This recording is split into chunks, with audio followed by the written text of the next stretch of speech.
नमस्कार, मैं हूं अदिति नागर और स्वागत है आप सभी का भारत 24 पर। आज चर्चा उस बात की जिसको लेकर लोगों के मन में आशंकाएं हैं, भ्रम है और बहुत सारे सवाल हैं। लेकिन सबसे बड़ा सवाल यह है कि विकास किस कीमत पे, और शायद इसी बात की चर्चा है। लेकिन आज इन तमाम सवालों का जवाब हम उस व्यक्ति से दिलाएंगे जिसके सुनने का इंतजार आप लोगों को है। वो खुद अरावली के बेटे जाने जाते हैं, अलवर के सांसद भी हैं और मिनिस्टर भी हैं, और शायद उनसे बेहतर आज इन तमाम सवालों का जवाब कोई नहीं दे सकता। आपका बहुत बहुत स्वागत है भूपेन जी। अरावलीज को लेकर एक जबरदस्त चर्चा आपने देखी, डिबेट है और कहीं ना कहीं सरकार को लेकर बहुत सारे सवाल हैं। तो मेरा सीधा सवाल आपसे ये है, क्या अरावली की पहाड़ियां बचेंगी या खत्म हो जाएंगी? अरावली पूरी तरीके से बचेगी, सुरक्षित रहेगी, संरक्षित रहेगी। ये मेरा वादा नहीं, ये मेरी प्रतिबद्धता है और ये प्रधानमंत्री जी का संकल्प भी है। सर, जिस तरीके से एक चर्चा है जिसको लेकर एक्चुअल भ्रम है कि सुप्रीम कोर्ट की तरफ से भी ये कहा गया है, जो गाइडलाइंस हैं सर्वे ऑफ इंडिया, कि 20 मीटर से लेकर 100 मीटर तक में कंस्ट्रक्शन हो सकता है। ये भी बात कही गई, मैं वो पूरा वर्डिक्ट लेकर आई हूँ अपने साथ सुप्रीम कोर्ट की तरफ से। उसमें खास तौर पे एक बात किया गया है कि मंत्रालय को आइडेंटिफाई करना है 4 कैटेगरी में: ecological sensitive, conservation critical, restoration priority areas within the Aravali landscape where mining shall be strictly prohibited or permitted only under exceptional and scientific justified circumstances. तो बेसिकली आपके ऊपर ये जिम्मेदारी है कि आखिरकार कितने में माइनिंग हो पाएगी। ऐसा इसमें कहीं नहीं लिखा है कि 20 मीटर से 100 मीटर में हो सकती है। आप जो लाइन पढ़ रही हो इसमें कहीं ये लिखा ही नहीं है। ये जो चीज़ लिखी है, ये डायरेक्शन है कि अरावली क्षेत्र में जो माइनिंग होगी उसके लिए एक मैनेजमेंट प्लान बनना पड़ेगा। Management plan for scientific mining. जब management plan for scientific mining जो है ICFRE द्वारा बनाया जाएगा, उसमें ये बनाया जाएगा कि जिस जगह पर माइनिंग की परमिशन दी गई है या की जा रही है वो कितनी इकोलॉजिकल सेंसिटिव है, उसी के हिसाब से ही परमिशन दी जा सकती है। दूसरा, अभी तक क्या होता था, कांग्रेस के समय में जो माइनें दी थी लोग छोड़कर चले जाते थे, बाद में वहाँ गड्ढे रहते थे। जितने भी ये यूट्यूबर दिखा रहे हैं ये वो कांग्रेस के करे हुए माइन के गड्ढे दिखा रहे हैं। इसमें वर्ड यूज़ किया रेस्टोरेशन। तो रेस्टोरेशन का अर्थ ये है कि उनका रेस्टोरेशन प्लान भी होना चाहिए। आप ये नहीं कर सकते कि आप माइन करके चले जाएं, गड्ढे खोद के फिर क्या होगा। तो वापस से रेस्टोर होना चाहिए। धरती से जिस तरीके से आप चीज़ लेते हो उसी तरीके से प्रकृति को वापस हरा भरा करके लौटाना चाहिए। तीसरा जो इसमें वर्ड आपने इस्तेमाल किया, स्ट्रेटेजिक। अरावली में सुप्रीम कोर्ट के जजमेंट में आया है कि नो फ्यूचर माइनिंग अभी नहीं होगी, जो एग्जिस्टिंग माइनिंग है वही चलेगी। फ्यूचर माइनिंग अगर स्ट्रेटेजिक दी जाएगी, स्ट्रेटेजिक माने वो क्रिटिकल मिनरल जो भारत सरकार की सूची में है, अगर वहाँ दी जाएगी तो वहाँ सारी पर्यावरणीय प्रतिबद्धताओं का पालन किया जाएगा। तो ये निर्णय तो अरावली में इलीगल माइनिंग को रोकने के लिए और माइनिंग क्षेत्र की पहचान करने के लिए, डिस्ट्रिक्ट वाइज डाटा बनाने के लिए और डिस्ट्रिक्ट वाइज अरावली श्रृंखला को चिन्हित करने के लिए दिया गया। अभी तक क्या होता था कि एक पहाड़ को चारों तरफ से खोद दिया करते थे।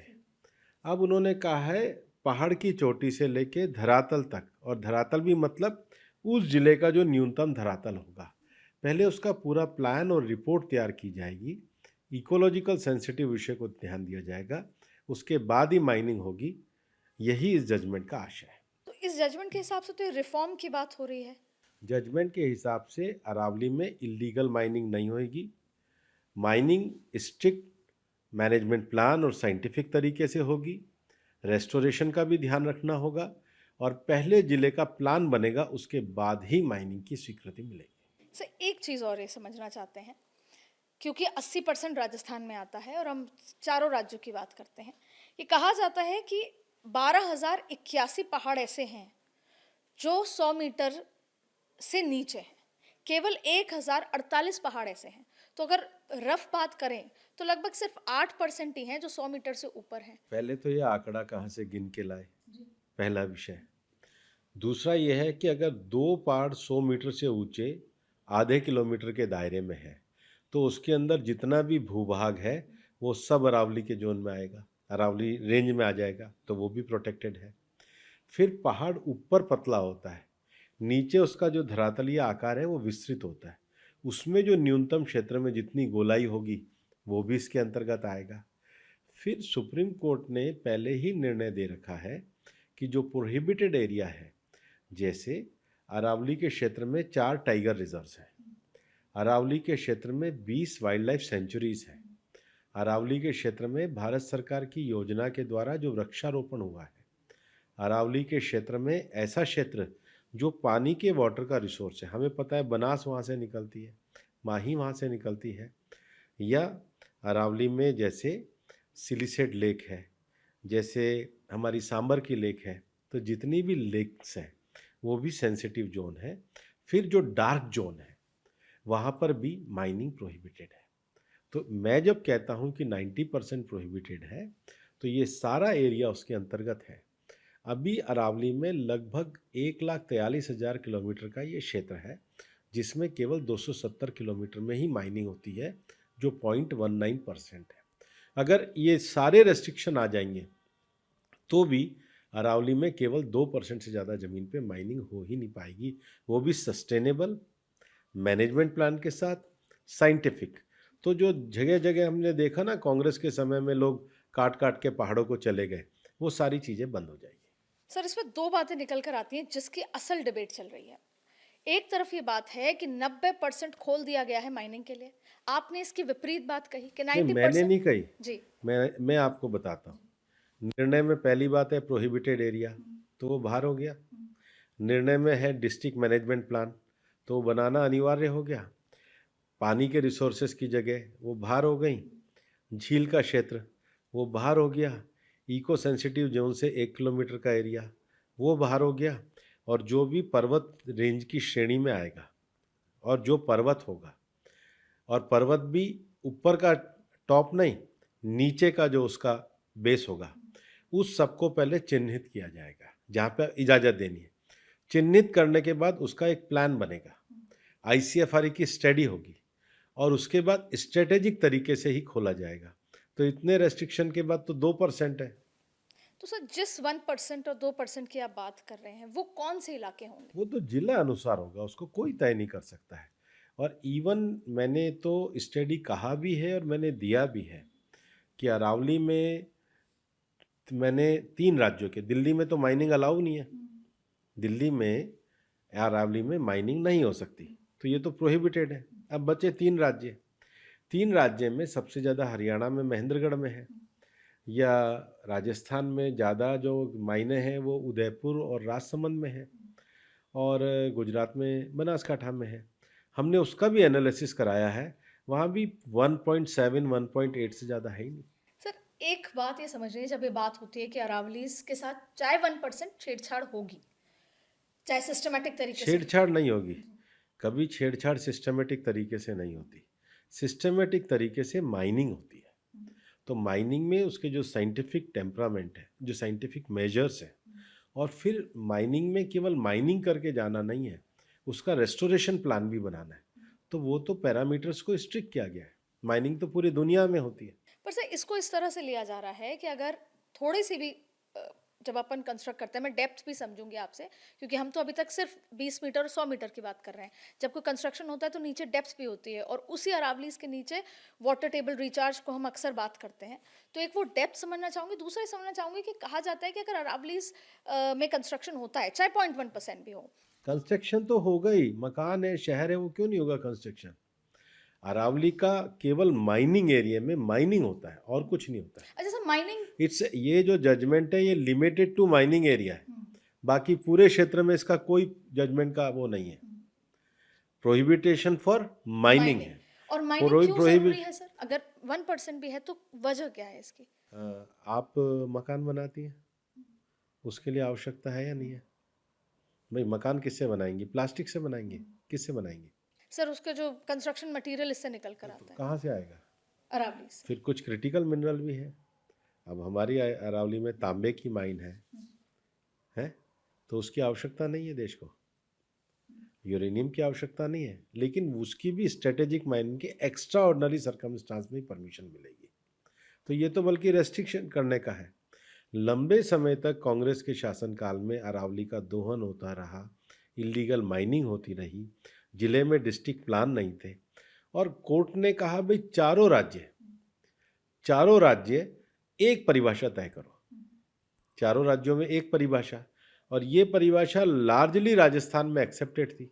ठीक है, तो चारों राज्यों की एक परिभाषा तो होनी चाहिए माइनिंग को लेकर के। तो माइनिंग को लेकर के आज इलीगल माइनिंग में जो कोर्ट का निर्णय आया है, और अभी तो निर्णय कोर्ट में आने के बाद अभी ओपन ही है, सारा विषय वहीं पर है, पर मुझे कोई तो कांग्रेस का व्यक्ति इस जजमेंट को पढ़ करके ये बताए कि इसमें कहाँ ओपन है। मैं आपके माध्यम से राजस्थान के पूर्व मुख्यमंत्री अशोक गहलोत को कहना चाहता हूँ, वो इस जजमेंट का पैराग्राफ नंबर 50 के डायरेक्शन पढ़ दे और समझा दे पब्लिक को, जैसे मैं समझा रहा हूँ। उनका आरोप तो सर आप पे ये नहीं, है कि आरोप वही तो 2010 में हमने भाई किया, आरोप वही आप कर रहे हैं, नहीं उसमें नहीं कुछ वो बदलाव नहीं कर रहे। आरोप तो कुछ भी, उनके तो चीज को कभी मान्यता नहीं मिली, कोर्ट ने कभी स्वीकृति नहीं दी। पर सर क्या वो जजमेंट सेम था जो जो नहीं, सेम उसमें बात कुछ थी? था ही नहीं, उसमें कुछ भी नहीं था। उससे तो निराश होकर के, उससे तो राजस्थान में निराशा आई। उसके सुनिए, उसके बाद कोर्ट ने एक कमेटी अपॉइंट करी, कमेटी में मिनिस्ट्री जो सेक्रेटरी है मिनिस्ट्री एनवायरनमेंट की, उनको करा, उनके साथ शीर्ष संस्थाएं करी, फॉरेस्ट सर्वे ऑफ इंडिया करी, देश की जितनी भी भूगर्भ है उसका जियोलॉजिकल सर्वे ऑफ इंडिया करते हैं उनको रखा, उसके साथ कोर्ट की जो अपनी कमेटी है सेंट्रल एम्पावरमेंट कमेटी, उसके रिप्रेजेंटेटिव को रखा, फिर चारों राज्यों के सेक्रेटरीज को रखा जो फॉरेस्ट के सेक्रेटरीज हैं। तो ये अब एक राज्य का विषय नहीं था, ये चारों राज्य का विषय था। और उसके बाद जजमेंट के पैरा नंबर 50 में डायरेक्शन दिया। क्या डायरेक्शन दिया? पहले कोई माइनिंग नहीं होगी, दूसरा माइनिंग करने से पहले मैनेजमेंट प्लान बनाना पड़ेगा डिस्ट्रिक्ट वाइज आईसीएफआरई का, तीसरा जो आपने चारों शर्तें कही उनको करना पड़ेगा, रेस्टोरेशन करना पड़ेगा, बहुत ज़्यादा अनिवार्य होने पर स्ट्रेटेजिक माइनिंग की इजाज़त दी जा सकती है, लेकिन इन सारे प्रिकॉशन के साथ, और इलीगल माइनिंग पूरी तरीके से बैन होगी। तो ये इसमें अब किसको दिक्कत है? सर मैं बहुत सारे आपके सवाल में बहुत सारे मेरे और सवाल निकल कर आते हैं, लेकिन पहले मैं अशोक गहलोत जी के बाद मुझे कुछ और समझना है। अशोक गहलोत जी ने जो आरोप लगाया, क्योंकि ये राजस्थान के एक सेंटिमेंट की बात है, वहाँ के जो भील प्रजाति है उनके लिए बड़ा सेंटिमेंटल इशू है, वो ये कह रहे हैं कि 2010 में भी मैंने सेम बात कही थी, तो फिर सुप्रीम कोर्ट ने निर्णय क्यों नहीं दे रिजेक्ट दिया? कर दिया, और अब 2024 में यही बात को स्वीकार किया। क्या ये बात सही है? ये गलत है। उनकी किसी बात को पे कोई निर्णय नहीं था, उन्होंने जीवन में आज तक कोई इसमें किया ही नहीं। राजस्थान में इलीगल माइनें चली। आज ये जो निर्णय आया है ये चारों राज्यों का एक्सपर्ट ओपिनियन के आधार पे आया है, और अभी तो ये पूरा नहीं हुआ है। अभी तो कोई नई माइन नहीं हो सकती जब तक मैनेजमेंट प्लान ना बने।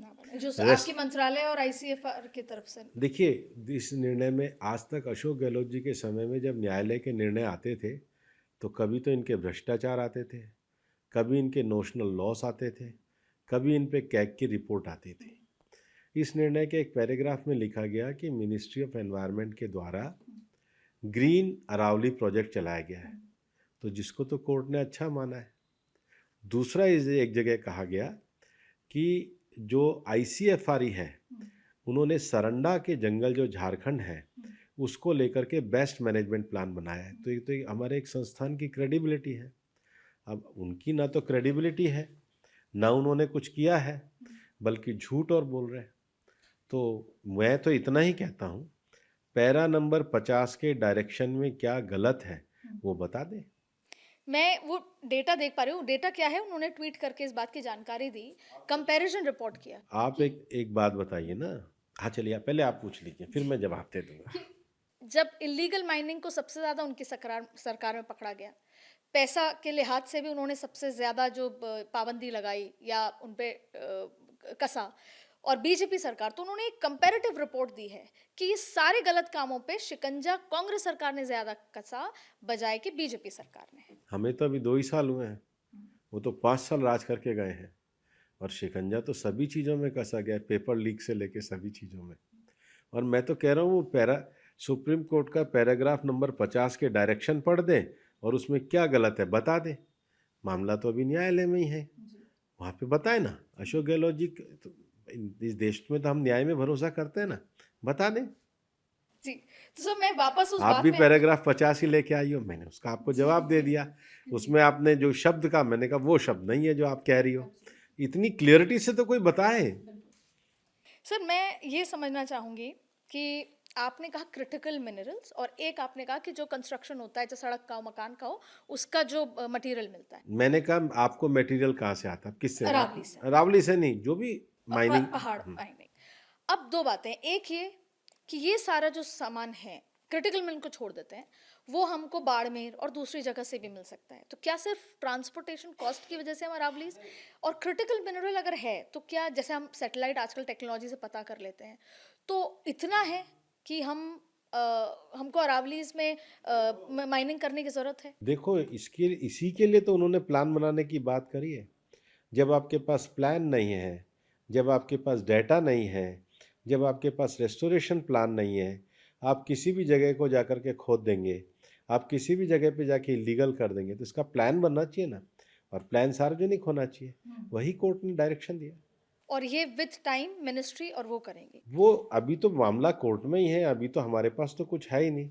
जब डायरेक्शन होंगे तो हुए हैं, अभी एक बार और ओपन है और सुनवाई हो जाएगी। जो डायरेक्शन होंगे वैसे करेंगे। जहाँ तक सरकार की बात है, मैं आपके माध्यम से बड़े विश्वास के साथ कहता हूँ कि मैं अरावली में ही पला बड़ा हूँ, अरावली में ही जन्म लिया है, वही मेरा गांव है, वही मेरा शहर है, वही मेरी कॉन्स्टिट्यूंसी है, और इसलिए हम अरावली को बचाने के लिए पूरी तरीके से प्रतिबद्ध हैं। सर उदाहरण के तौर पे जैसे हम उत्तराखंड को लेते हैं, जो सवाल है पब्लिक फोरम में या जो रोष है वो ये कि उत्तराखंड में जब थोड़ा सा कंस्ट्रक्शन अलाउ किया तो वो वैध से कब अवैध हो जाता है। कंस्ट्रक्शन कोई अलाउ नहीं है।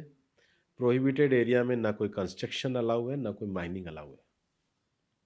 आप बात अरावलीज की कर रहे हैं। कहीं कोई जो प्रोहिबिटेड एरिया है वहाँ ना कंस्ट्रक्शन अलाउ है, ना माइनिंग अलाउ है। सर ये मैं आपको फॉरेस्ट सर्वे ऑफ इंडिया की एक रिपोर्ट है 2010 की, उसके लिहाज से बात कर रही हूँ। अरावली में राजस्थान और हरियाणा की सीमा पर 3200 जगहों पर अवैध खनन हो रहा था। राजस्थान की 128 में से 31 पहाड़ियां खोदकर समतल कर दी गई और नक्शे पर आज उनका नामो निशान नहीं है। ये एफएसआई की 2010 की रिपोर्ट है। नहीं, एफएसआई की तो उसके बाद भी रिपोर्ट आई है, और आपने बिल्कुल सही कहा है। 2010 में गहलोत जी की सरकार थी। ये तो देखो ना कितना गहलोत जी ने किया है।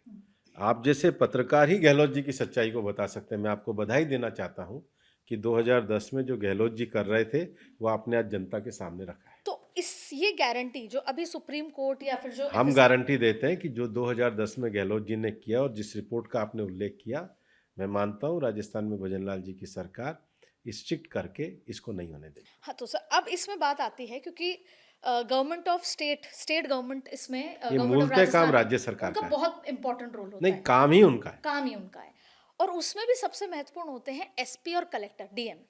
अब होता ये जो मैंने देखा अपनी आंखों से, इलीगल माइनिंग हो रही है, हर जगह हो रही है। आज धनबाद जो है सर, ये बहुत बड़ा मुद्दा है। धनबाद के कोल से पूरा देश ने तरक्की करी और धनबाद कहाँ है आज सबको पता है। पिछड़ के आज धनबाद में कुछ नहीं है। तो जब इलीगल माइनिंग होती है, वही उंगली पकड़ाते हैं तो हाथ पकड़ लिया जाता है। तो आरोप सरकार पे यह है, केंद्र सरकार पे, कि माइनिंग खोल देंगे, जबकि आपने आज बिल्कुल साफ तरीके से बोला माइनिंग नहीं हो रही है। नहीं, जजमेंट में ही लिखा है no new mining lease will be given unless and until district का एक मैनेजमेंट प्लान नहीं बनेगा, आईसीएफआरई की रिपोर्ट उस पर नहीं होगी, रेस्टोरेशन प्लान नहीं बनेगा। ये एकदम क्लियर है। सबसे बड़ा झूठ ये है कि अरावली खुल जाएगी, कहीं नहीं खुल रही है। दूसरी बात, अरावली को एक दूसरे तरीके से देखना चाहिए। अरावली प्राचीन सभ्यता का अंचल है। अरावली में 110 से ज़्यादा किले हैं। अरावली में हल्दी घाटी है। अरावली में 4 टाइगर रिजर्व एरिया है, अरावली में 20 से ज़्यादा वाइल्ड लाइफ सेंचुरी है, अरावली में गलता जी है, अरावली में भर्तरी जी है, अरावली में हमारी जमुआ माता है, तो अरावली में माउंट आबू है, अरावली में नक्की झील है, अरावली में उदयपुर जैसी रामसर साइट है, अरावली में पर्यटन की, संस्कृति की, इतिहास की, गौरव की अनन्य संभावनाएं है। अरावली एक संस्कृति का भाग है। अरावली के सभ्यता उस है सब, बिल्कुल। सभ्यता है। अरावली की छाँव में हमारे ट्राइबल जो भील बंधु हैं, उनका एक सांस्कृतिक आभा है। उन सबका संरक्षण अरावली में होना चाहिए। सर तो आपने आप अरावली को केवल पहाड़ की माइनिंग तरह के नहीं मत देख देखिए, सकते। पहाड़ मत मानिए। अब अरावली में जीवंतता है, अरावली में महाराणा प्रताप का शौर्य है, अरावली में बहुत बड़े शास्त्रों की रचना हुई है। भर्तृहरि महाराज ने हमारे नीति शतक, श्रृंगार शतक और जैसे शास्त्रों की रचना करी है। तो अरावली का अपने आप में एक बहुत वैशिष्ट्य है। जहाँ तक इसका माइनिंग है, मैं आपको फिर दोहरा रहा हूँ, 1,43,000 स्क्वायर किलोमीटर में केवल 217 किलोमीटर में, ये मैं आपको डेटा दे रहा हूँ। तो अभी तो 0.19 है, खूब होने के बाद भी नहीं हो पाएगा। और इसलिए इतने बड़े सांस्कृतिक स्थल पे, जो गुजरात में अंबाजी से शुरू होता है और दिल्ली तक आता है, इस अरावली के क्षेत्र में एक संवर्धन की शुरुआत होनी चाहिए, इसके इकोलॉजिकल सिस्टम के रेस्टोरेशन की शुरुआत होनी चाहिए। यही ग्रीन अरावली मूवमेंट हमने करा है। और इसलिए जब 37 जिलों की बात करता हूँ, और मैंने 5-6 महीने पहले सारे डीएफओस को बुलाया था, तो मैंने कहा पेड़ कौन से लगाएंगे। तो मैंने कहा हमारे अरावली में पीपल है, बड़ है, बेहड़ा है, ढाक है, गूलर है, बेर है, आंवला है, ये सारे पेड़ लगने चाहिए। और ये हमने जिला अनुसार नर्सरी को दिए हैं। और जंगल केवल पेड़ नहीं होता है, जंगल एक इकोलॉजी होती है। इसलिए जो हम अरावली में भी फॉरेस्ट एरिया का इकोलॉजी बनाने के लिए काम करें। लंबे समय से कांग्रेस ने इकोनॉमिक सेंसिटिव जोन नहीं बनाए, और ईएसजेड ना बनने से आज बड़ी दिक्कत है। ईएसजेड से 1 किलोमीटर की दूरी को हम पूरी तरीके से प्रोहिबिट कर रहे हैं। तो हम एज ए होल अरावली के चिंतन की बात कर रहे हैं। सर आपने जो बात कही, मुझे लगता है जब राजस्थान के हमारे दर्शक देखेंगे तो यही सेंटिमेंट है उनका कि अरावली सिर्फ एक पहाड़ इसलिए नहीं मैं है। राजस्थान के और सब आप अब मैं उसको राजस्थान के सब लोगों को कहना चाहता हूँ, और राजस्थान में तो हमारा सबसे ज़्यादा क्षेत्र है, हमें इस सब की सुरक्षा और संवर्धन के लिए कार्य करने। और जब आपके पास आपके डिस्ट्रिक्ट का एक मैनेजमेंट प्लान होगा, तो ज़्यादा जागरूकता लोगों के बीच में। बिल्कुल सर, क्योंकि जैसा आपने कहा, मैं उस पे भी आऊँगी मुद्दे पर एक जब बात आपने कही कि हम तो उस देश से आते हैं और उस राज्य से आते हैं जहाँ पर हम जंगलों की पूजा करते हैं, पहाड़ की पूजा होती है, गिरिराज जी परिक्रमा का अगर हम ज़िक्र करें, ब्रज का ज़िक्र करें, तो मेरा फिर वही सवाल है कि ब्रज में इतने साधु आज आंदोलन कर रहे हैं क्योंकि समतल होती जा रही है ज़मीन, ब्रज के बहुत सारे पहाड़ हैं जो समतल हो गए हैं। इन सब चीज़ों को लेकर भी as a whole ministry, as a whole minister क्या देखते हैं, क्या सोचते हैं सर? नहीं, देश भर क्योंकि में वो एक आध्यात्मिक देश में पर्यावरण संरक्षण को लेकर के हम लगातार गाइडलाइन और विषय करते हैं। देश में सबसे पहली बात है कि एक बायोलॉजिकल डाइवर्सिटी को सेव करना चाहिए। हमारा जब किसी भी क्षेत्र का हम एक वाइल्ड लाइफ मैनेजमेंट प्लान बनाते हैं, तो हम देखते हैं वहाँ पर कितने स्पीशीज़ हैं, और कितना फ्लोरा और फोना को भी हम देखते हैं, कितने प्रकार की वनस्पतियाँ वहाँ पर हैं। और वनस्पतियों को देखने के बाद केवल हम टाइगर कंजर्वेशन में मैं हमेशा कहता हूँ, वहाँ वाटर बॉडीज़ क्या हैं। आज देश में 54 टाइगर रिजर्व हैं, तो वहाँ से लगभग देश की दक्षिण भाग की सारी नदियाँ निकलती हैं। तो इन सब विषयों के प्रिजर्वेशन और कंजर्वेशन होना चाहिए। इकोलॉजी मतलब होल नेचर है। इकोलॉजी केवल पेड़ नहीं होती, एक छोटी सी घास के तिनके से लेकर के और एक बड़े पेड़ होल तक, साइकिल दैट और एक वर्क्स। छोटे से जिसको कहते हैं अंदर कीटाणु से लेकर और टाइगर तक और मनुष्य तक, ये सबका को एग्जिस्टेंस को ही इकोलॉजी कहते हैं। सर एक इम्पॉर्टेंट बात, वो मैं वापस आपको वहीं पे लेके जा रही हूँ, जो डायरेक्शन नंबर 4 है जो 27वां पेज है सुप्रीम कोर्ट का जो ऑडिट रिपोर्ट आई आप तो पैराग्राफ पढ़ दीजिए, मैं आपको बता दूंगा। है। जी सर, मैं उस और नेताओं की तरह नहीं हूँ कि झूठ बोलूँ, मैं जो नहीं बोलूँगा बिल्कुल सर, फैक्ट पे बोलूँगा। उस जो मैंने पहले भी पढ़ा था उसमें एक बात कही गई है कि हम नए ऑप्शंस भी देख सकते हैं। मैं सरकारी भाषा में नहीं बोल रही, आप पढ़ के बताइए लाइन, मैं बता बिल्कुल देता हूँ। उसके हिसाब से ये है। मेरा सवाल ये है कि आपने वैसे इसको मना किया है, फिर भी मैं पूछना चाहती हूँ कि क्या आप अरावली को नई माइनिंग को खोलेंगे, नई लीज दी जाएगी? अभी तो सवाल ही नहीं उठता है। सुप्रीम कोर्ट ने सबसे पहले ये कहा है कि हर जिले का एक व्यापक मैनेजमेंट प्लान बने, साइंटिफिक, और उसके बाद आईसीएफआरई की स्टडी हो। उसमें पहले जिसको कहते हैं ना सस्टेनेबल, कि सस्टेन कैसा हो सकता है। फिर उसमें कुछ प्रोहिबिशन है कि जो जो प्रोहिबिटेड एरिया अगर आ जाते हैं नहीं हो सकती है, वाटर बॉडीज आ सकती है नहीं हो सकती है। फिर जो रेस्ट ऑफ द एरिया है उसमें पहले पर्वत और पर्वत श्रृंखला माइनिंग के हिसाब से पहचान किया जाए और वहाँ पर रेस्ट्रिक्टिव तरीके से हो, तो वो तो पूरा लॉ है। देखो, ये जो लोग कह रहे हैं ना चेंज हो गया, चेंज हो गया, कैसे चेंज हो गया? फॉरेस्ट कंजर्वेशन एक्ट वही है, एनवायरनमेंट क्लियरेंस एक्ट वही है, एनवायरनमेंट प्रोटेक्शन एक्ट वही है, वाइल्ड लाइफ क्लियरेंस एक्ट वही है, तो लॉ तो वही है। लॉ का तो पालन करना होगा। लॉ के पालन करना और वहाँ का जो डिस्ट्रिक्ट का प्लान है उसका जो गैप था उसमें ज़्यादा फायदा कौन उठा रहे थे? इलीगल माइनिंग करने वाले। इलीगल माइनिंग, उसी इलीगल पर माइनिंग उसको, चोट है। हाँ। उसमें चोट। सर एक और चीज, एमपीएसएम की बात जो अपन कर भी रहे थे, उसके लिए कोई काम आगे बढ़ा कि आपने जैसे मिशनरी स्टोन्स अभी तो हैं? निर्णय आया है। जी निर्णय आने के बाद लोग रिव्यू में गए हैं, तो मामला तो अभी पुणे अदालत में है। जिनको विषय रखना है वहाँ विषय रखें, हमें कोई दिक्कत नहीं है। आपको लगता है? आप मेरी बात सुनिए। उसके बाद उन्होंने आईसीएफआरई संस्थान को डेजिग्नेट किया, तो इसकी परिपालना तो जब होगी जब वहाँ से विषय पूरा हो जाएगा। अभी कोई एक निर्णय मात्र होने से जिस प्रकार का भ्रम फैला रहे हैं, जिस प्रकार की भावना भड़का रहे हैं, जिस प्रकार से तैयारी कर रहे हैं, मतलब एक कहावत होती है ना, कोई गांव में हुआ कि कौवा कान को काट के ले गया, तो कोई बच्चे को देखने नहीं गया, सब कौवे को देखने भाग गए। ये इस प्रकार का झूठ बोलने वाले लोग हैं। तो वे अब जो झूठ और भ्रम की राजनीति कर रहे हैं, इसका क्या कर सकते हैं? सर फिर वो भ्रम की राजनीति, जब सरकार प्रतिबद्ध है, आप लगातार ये बात कह रहे हैं कि कोई नई लीज अभी खुलेगी, अभी तो प्लान ही नहीं बना है, नहीं, अभी तो निर्णय आया है और मामला पुणे अदालत में है। तो सरकार की तरफ से आपको ऐसा लगता है कि आप कोई चैलेंज करेंगे या इसको रिव्यू की बात करेंगे? आपको लगता है कि आप इस कंजर्वेशन के लिए सरकार अपना कोई स्टैंड रखेगी? सरकार का एक बात बहुत स्पष्ट है, हम अरावली के लिए पूरी तरीके से प्रतिबद्ध हैं। हम इलीगल माइनिंग के एकदम बंद करने के लिए राज्य सरकार को आग्रह कर रहे हैं और इलीगल माइनिंग पूरी तरीके से बंद होनी चाहिए। अरावली संरक्षित होनी चाहिए, अरावली का जो गौरव है वो रहना चाहिए और अरावली में माइनिंग सस्टेनेबल ही होनी चाहिए। और जो सुप्रीम कोर्ट के निर्णय होंगे उसकी हम परिपालना करेंगे। ये कहीं से भी ओपन होने का विषय नहीं है और ये झूठ भी अपने आप समाप्त हो जाएगा।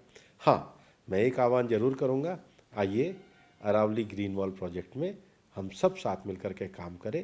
मैं सारे नौजवानों को आह्वान करना चाहूँगा, यंगस्टर को आह्वान करना चाहूँगा, स्टूडेंट को आह्वान करना चाहूँगा।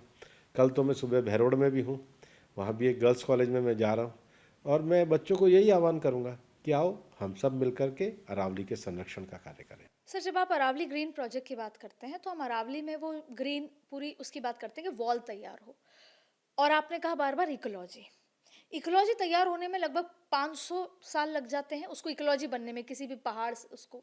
तो मेरा जो हो सकता है कि एक इनोसेंट सवाल है ये, आज हम कोई एक पेड़ लगाना चाहें, आपने कहा आंवले के लगाए उसको, और एक जो इतनी पुरानी मतलब जिसे कहें कि हिमालय के दादाजी हैं, अगर हम अरावलीज का जिक्र करें, वहाँ जो पेड़ लगे हुए हैं पहले हम उनको हटा दें। अब तो आप कह रहे हैं कि माइनिंग होगी नहीं या होगी तो लिमिटेड, पर उनको जब हटाएंगे और फिर नए पेड़ लगाएं और उसको इकोलॉजी बनने में वो 500 साल लगेंगे, तो उस 500 साल का गैप कैसे हम पूरा ऐसे नहीं होता है कि नए लगाएं, ये लगातार कंटिन्यू प्रोसेस होता है। इकोलॉजी एज ए इवोल्यूशन होता है, वरना तो कभी आप फॉरेस्ट्री में पढ़ोगे तो वहाँ तो कोई पेड़ लगाने जाता नहीं है, कोई बीज लगाने जाता नहीं है। नेचर का एक सिस्टम होता है और कई बार बीज को आगे फैलाने में चिड़िया कैरियर का काम करती है। बड़ा एक ecological, it's work like a cycle, उस साइकिल के नाते काम करते हैं। लेकिन क्या होता है कि इवन फॉरेस्ट मैनेजमेंट प्लान में भी हम जब कई बार देखते हैं तो कई ऐसी स्पीशीज़ आ जाती हैं जो उस वायु के अनुकूल नहीं होती। हम भी देखते हैं कि जूली फ्लोरा हमारे यहाँ पर ऐसा आ जाता है, या और कुछ ऐसे पौधे आ गए हैं। तो फिर वाइल्ड लाइफ मैनेजमेंट प्लान में हम उसको रेस्टोरेशन का काम करते हैं, उसको निकाल के नया फॉरेस्ट लगाते हैं।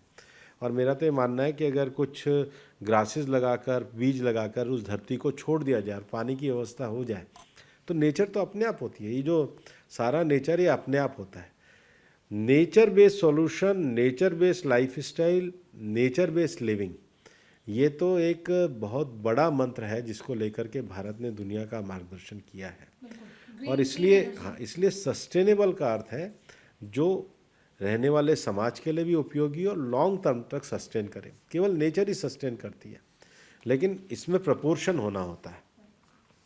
थोड़ा मनुष्य की ज़रूरत के लिए भी चाहिए होता है, और बाकी इकोलॉजिकल बैलेंस को मेंटेन भी करना होता है। सर, क्योंकि मैं इलीगल माइनिंग पे एक सवाल आपसे आगे पूछना चाहती हूँ, लेकिन मैं माइनिंग को रैप अप करने के लिए एक बिल्कुल वापस से आपसे सवाल पूछना चाहती हूँ।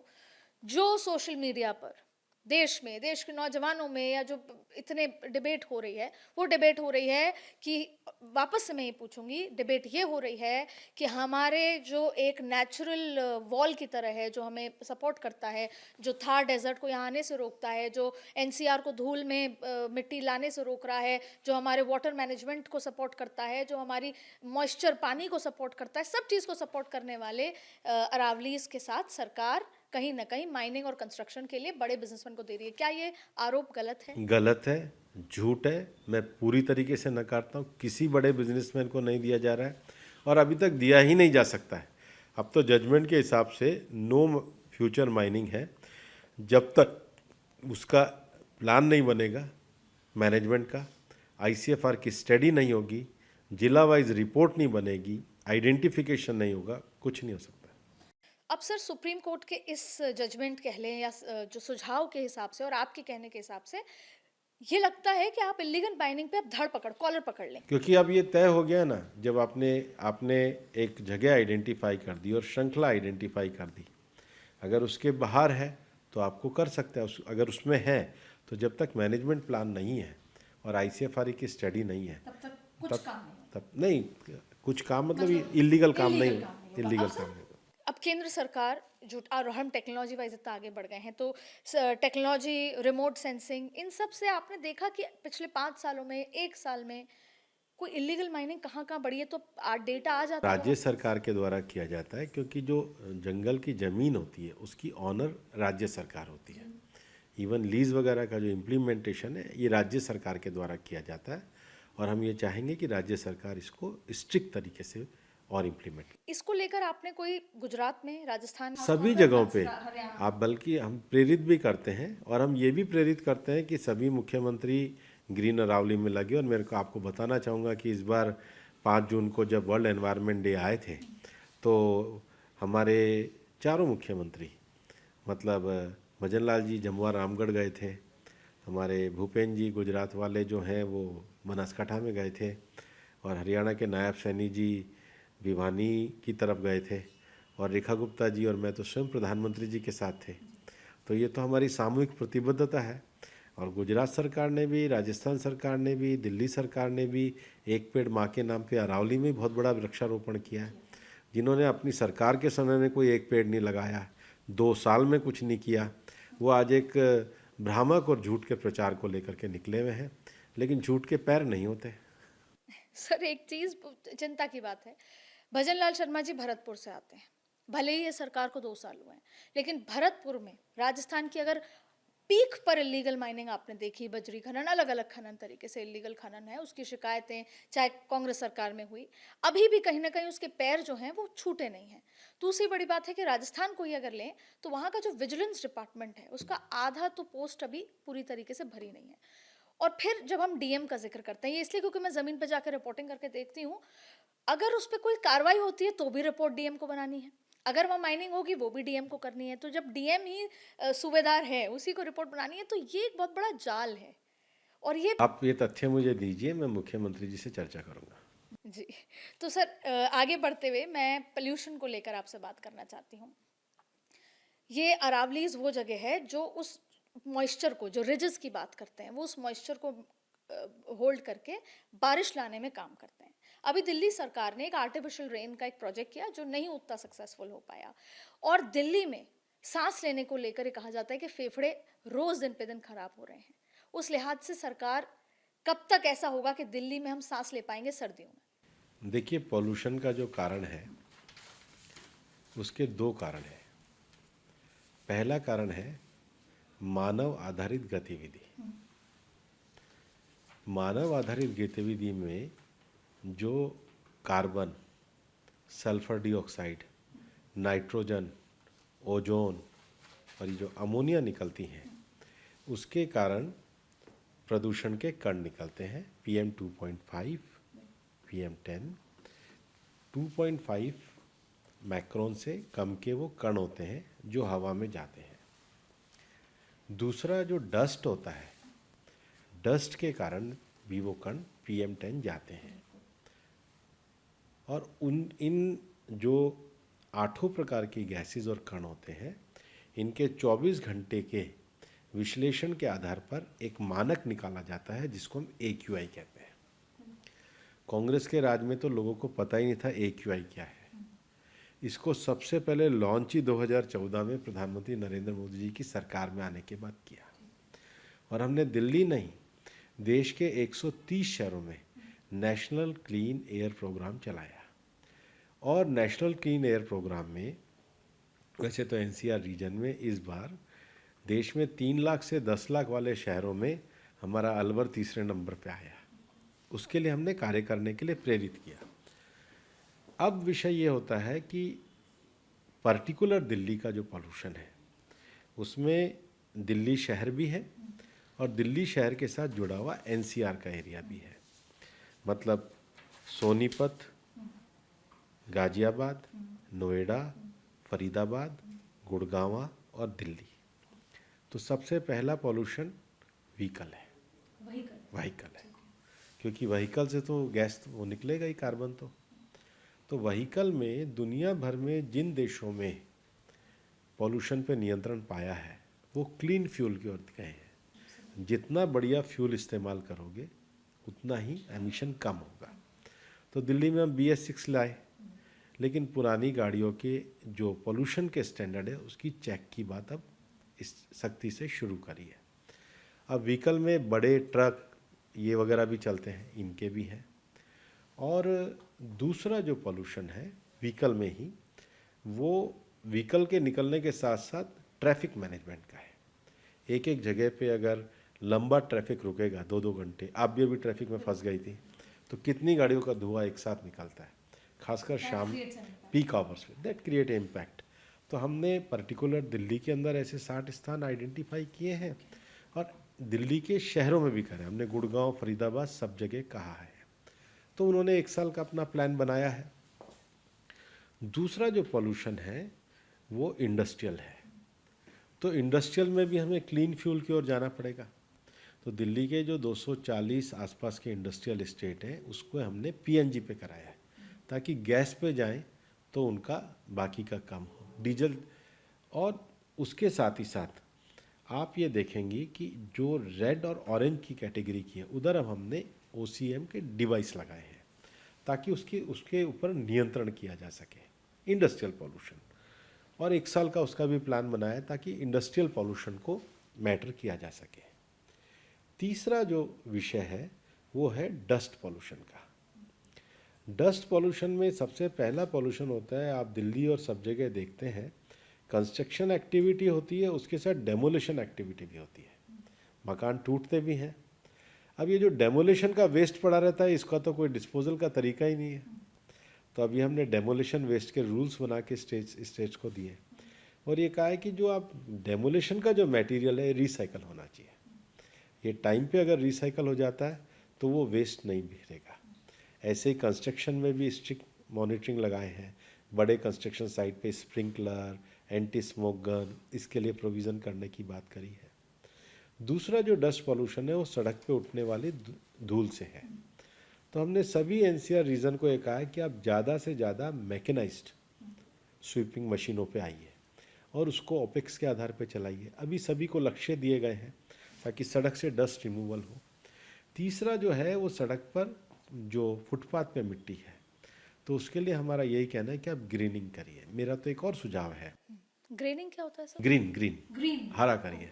और मेरा कहना है कि ज़्यादा बढ़िया घास लगाने की ज़रूरत नहीं। हमारे कई इस प्रकार के सरकंडे झाड़ियाँ हैं जो कम पानी में भी हो सकती हैं और लॉन्गेविटी के हिसाब से भी चल सकती हैं। तो अभी हमारे फॉरेस्ट सर्वे ऑफ इसमें ICFRE और हमारी फॉरेस्ट डिपार्टमेंट ने मिलकर ऐसी 20 प्रजातियों की पहचान करी है जो हम दिल्ली में सबको कहेंगे कि भाई ये लगाइए। तो डस्ट पॉल्यूशन एक बड़ा विषय है। फिर पराली का विषय है। पराली में एक तो है ये कि हमने कस्टमर हायरिंग सेंटर पे मशीनें दी हैं, लेकिन मशीनें देने के साथ दिल्ली के आसपास जो थर्मल पावर है उनको ये कहा है कि आप 5% बायोमास के रूप में पराली का उपयोग करिए। दूसरा, हमने ईंट भट्टों को भी कहा है कि आप अपने बायोमास में पराली का उपयोग करिए। पराली से पिलेट बनाने के लिए हमने CPCB की तरफ से एक 50 लाख रुपए की सब्सिडी की योजना भी दी है। ऐसे नौजवानों ने 18 के करीब ऐसे संयंत्र भी लगाए। तो जो हमारा 14-15 लाख टन पराली का ऐसा उत्पादन होता है जो जलता है और जिसके कारण धुआं होता है, उसको अगर हमने कमर्शियल तब्दील करा तो फ़ायदा होता है। इसके अलावा बाकी छोटे छोटे उपाय और हैं। एनकैप के अपने प्रोग्राम के मॉनिटर्स हैं, उनको आगे करने में हम प्रेरित करने में लग रहे हैं। सेंट्रल लेवल पे हमारी मिनिस्ट्री एक रेगुलेटरी मिनिस्ट्री है, पर हम राज्यों के साथ परस्यू करते हैं, उनकी समीक्षात्मक विषयों में उनको मदद करते हैं, उनको एनकैप प्रोग्राम की गाइडलाइंस देते हैं, कैपेसिटी बिल्डिंग का प्रोग्राम करते हैं। और केंद्र सरकार ने माननीय मोदी जी के नेतृत्व में CAQM नाम की एक अथॉरिटी बनाई है।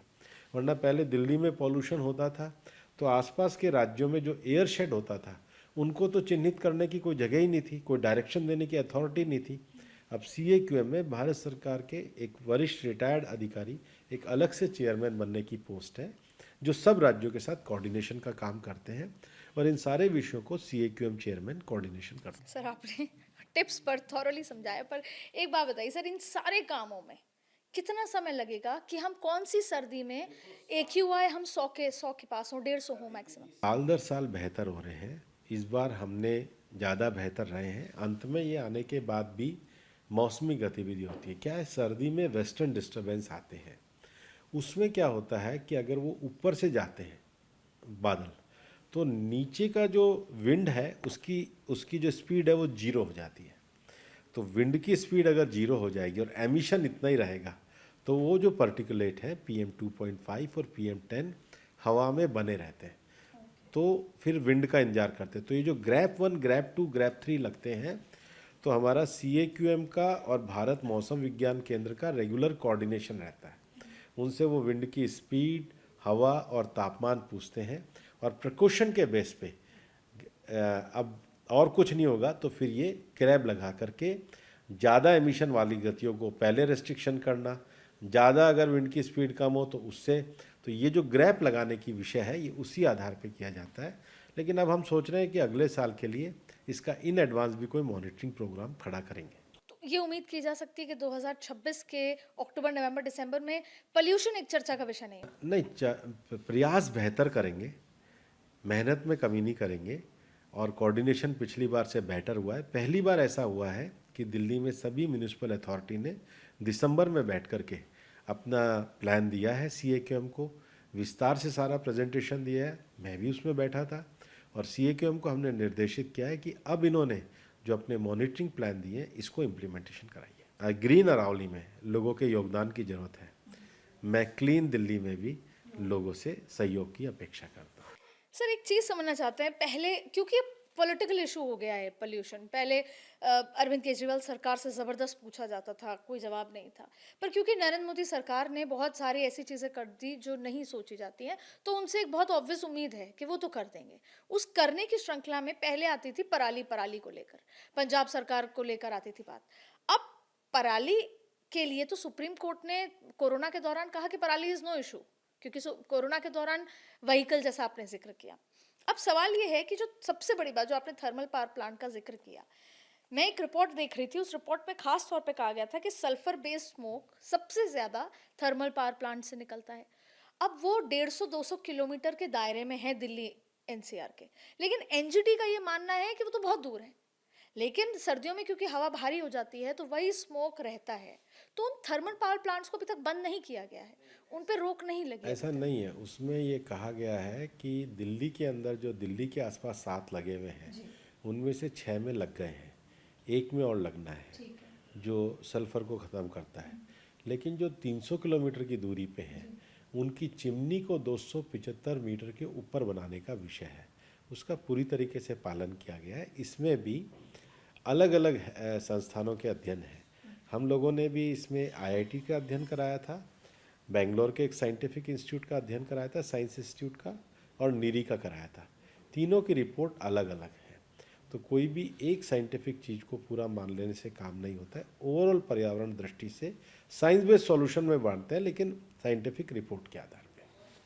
सर वो 4 चीज़ें क्या हैं जो पब्लिक अगर आपको योगदान देना चाहे तो क्या करे इस पॉल्यूशन को कम करने के लिए? एक तो अपना पर्सनल व्यवहार में हम खुद देखें कि हमारे गतिविधियों से एमिशन कितना होता है और ऑक्सीजन कितना होता है। एक परिवार में एक व्यक्ति के लिए 5 पेड़ चाहिए होते हैं, तो 4 व्यक्ति सुबह से शाम तक कार लेके जाते हैं, सारा काम करते हैं, तो हमें अपना कंट्रीब्यूशन करना होगा।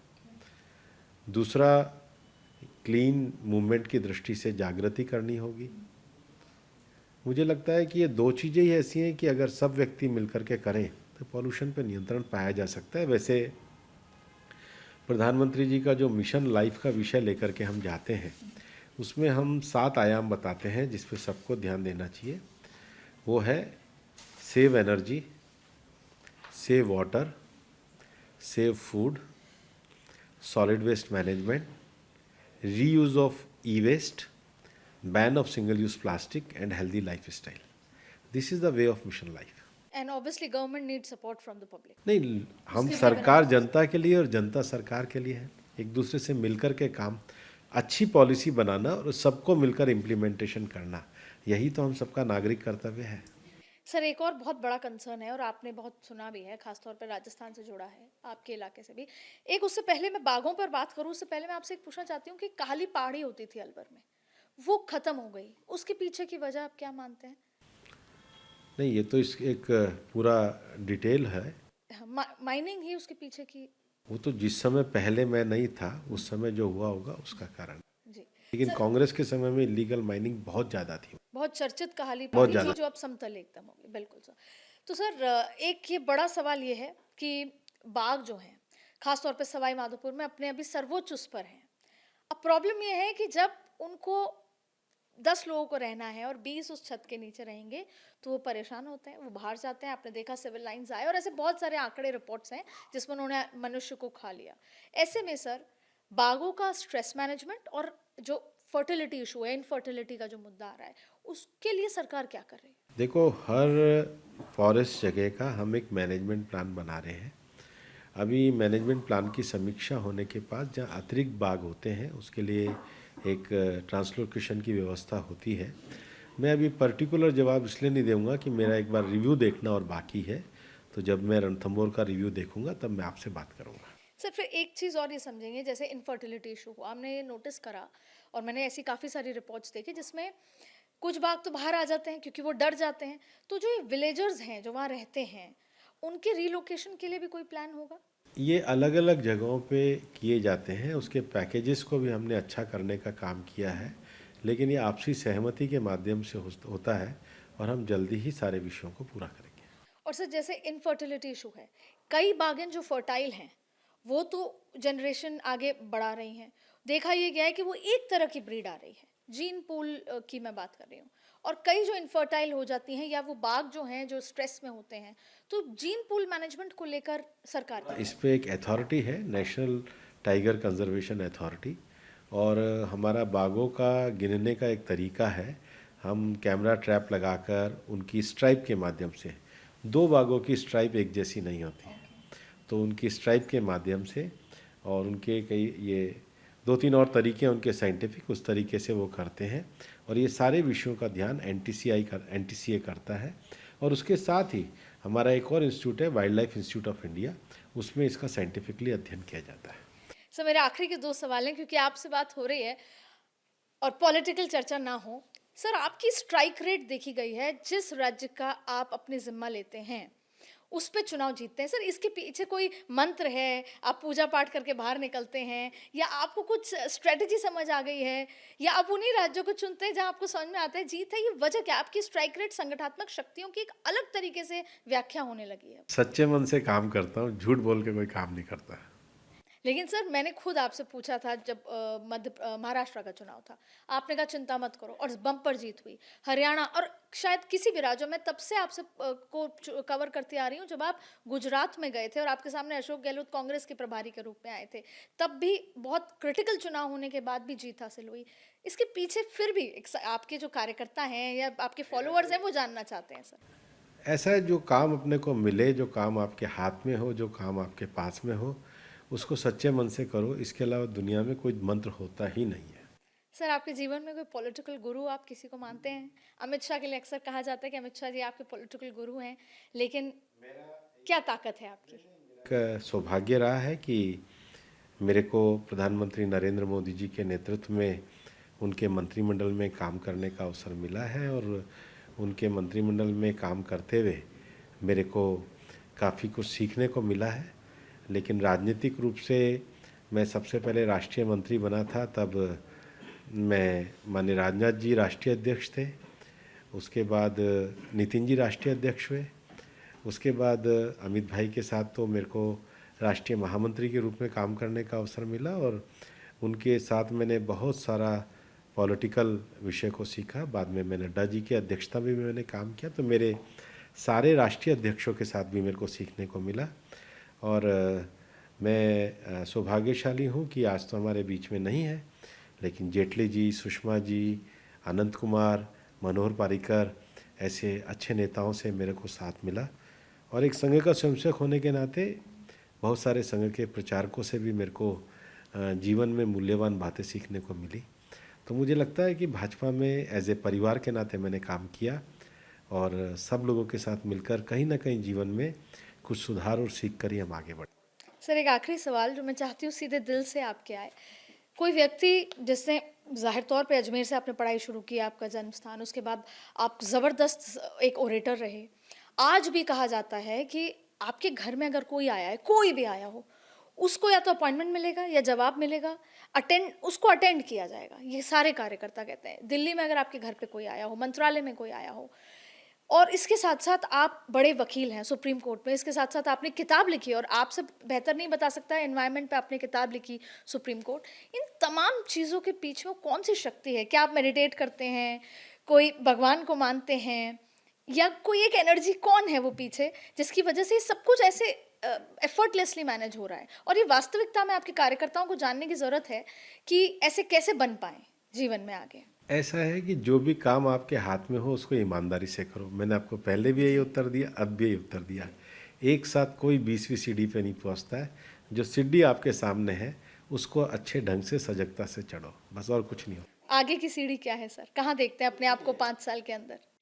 दूसरी देखता हूँ, 100 भी नहीं देखता। तो जो सामने आज के दिन का जो काम है उसको आज ईमानदारी से करो, झूठ मत बोलो, जो मन में हो सच्चा हो वो काम करो। बाकी और कोई ज़िंदगी में मंत्र नहीं होता है।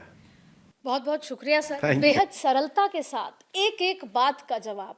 और एक बात करनी यहाँ पर ज़रूरी है कि हमें जो बात थी शुरुआत में, किस कीमत पर, हमें अच्छी सड़कें चाहिए, हमें मार्बल वाले घर चाहिए, हमें बड़ी बड़ी इमारतें चाहिए, हमें डेवलपमेंट चाहिए। हम बात चाइना से कंपैरिजन की करते हैं, हम ये कहते हैं कि चाइना कितना आगे निकल गया, और लोकतंत्र की बात करते हैं, हमें वो आज़ादी बोलने की भी चाहिए। लेकिन सवाल ये है कि जो आपकी डिमांड है उस हिसाब से अगर सप्लाई ना हो तो भी सरकार पर सवाल, और सप्लाई हो तो भी सरकार की नीयत पर सवाल। आज भूपेंद्र यादव जी ने एक एक बात का बेबाक तरीके से जवाब देकर कहा कि अरावलीज को किसी भी तरह का नुकसान नहीं होगा और ना ही दिल्ली, जो कि देश की धड़कन है, देश की राजधानी है, उसको नुकसान होगा।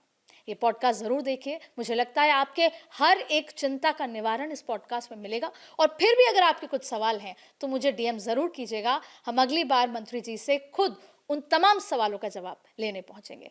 भूपेंद्र जी, आपका बहुत बहुत शुक्रिया पॉडकास्ट में जुड़ने के लिए।